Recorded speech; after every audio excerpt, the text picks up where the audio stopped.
Welcome to episode 3 of the EUSD Staff Wellness Podcast.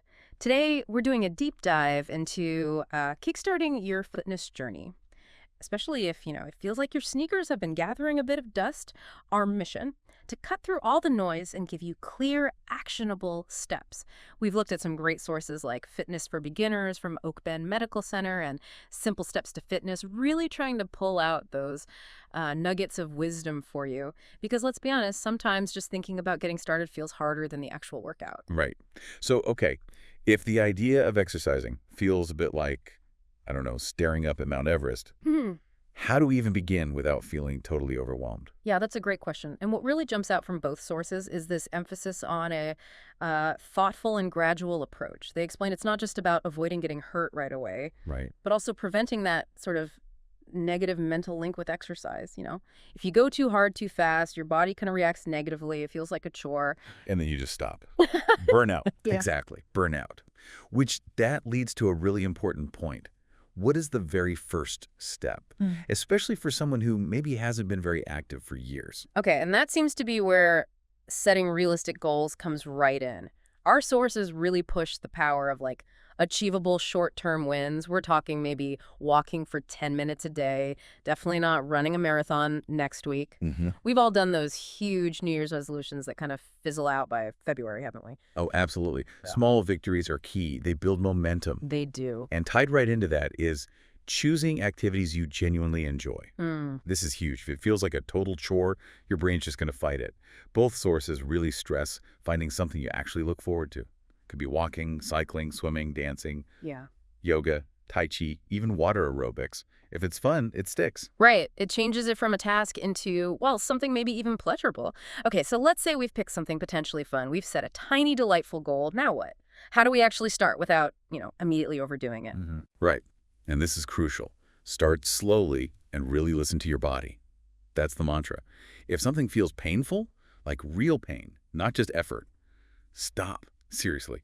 I learned this the hard way once. Oh, no. Yeah, jumped back in too hard after a break. It was basically hobbling for days. Not fun. Lesson learned.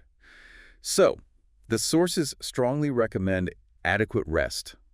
Think 2 or maybe 3 rest days each week. Okay. And that's not being lazy. It's absolutely critical for muscle repair, building resilience, letting your body adapt. That makes total sense. Working with your body, not just pushing against it. And speaking of a balanced approach, what about mixing things up, combining different kinds of exercise? Yeah, they synthesize this really well. It's the power of combining strength training and cardiovascular exercise. So strength training, doesn't just build muscle you can see, it actually boosts your resting metabolism. Oh, interesting. So you burn more calories even when you're not working out. Exactly. And then cardio, obviously, great for heart health, stamina. It complements the strength work for overall well-being. For a beginner, maybe think warm up first, always. Yeah. Then some bodyweight stuff, squats, lunges, maybe push-ups, planks, a couple of times a week. Okay. And then moderate cardio, like brisk walking, maybe 3 or 4 times a week. That sounds manageable. And it brings up a good point about access. What if gyms feel intimidating? Or, cost is an issue. Can you start without all that? Oh, absolutely. That's Okay. a key takeaway. Integrating movement into just daily life. It doesn't require a gym. Think about parking a bit farther away. Taking the stairs, not the lift. Yeah. Walking or biking for short errands. Yeah. Even just, gardening or more active house cleaning.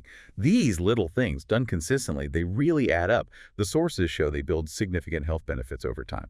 It makes it feel less like a separate workout task and more just part of living. What about tech? For those of us who like a bit of structure or digital nudge, workout app. They can be fantastic, yeah. Great for guidance, motivation too. You mentioned some good ones earlier. Pliability for flexibility, Caliber for strength, things like Aaptiv, Mikey Training Club, Peloton, lots of options. Your digital cheer squad, maybe? Kind of, like a trainer in your pocket. But ultimately, the tool doesn't matter as much as the consistency. That's still the absolute key, which raises that question. How do we stay motivated? Past that first week or two of enthusiasm. Right. Well, both sources suggest things like finding a workout buddy, accountability helps, or joining a class, and maybe most importantly, celebrating every milestone, even the small ones. That positive feedback loop really helps keep you going.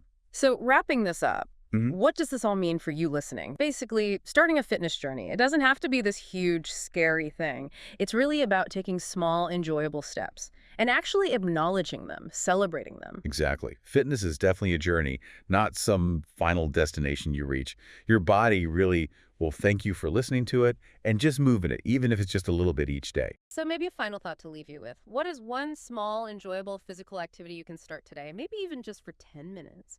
Remember, Empire to engage, educate, and empower. And you have to take care of yourself in order to be able to do that.